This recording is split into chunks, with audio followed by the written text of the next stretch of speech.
Update tonight on a controversial proposed rule aimed at protecting whales from ship collisions. The National Oceanic and Atmospheric Administration had proposed a rule in 2022 that would have regulated how fast boats can go in open waters.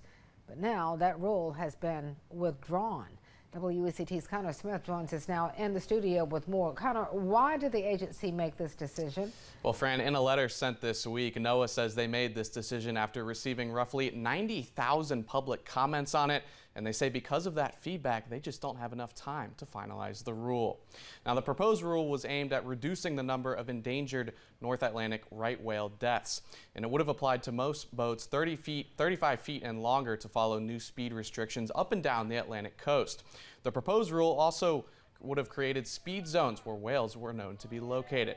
NOAA has said there is a, quote, unusual mortality event for the whales, with vessel strikes the main threat to the species. Now, in the agency's withdrawal letter, they write, quote, the comments received addressed many different aspects of the rule and reflected views on all sides of the issues addressed.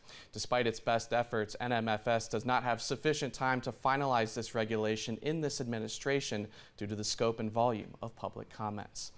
Now, the withdrawal notice did say it's possible the agency could propose a new rule down the road. I'll have more on that coming up at 6.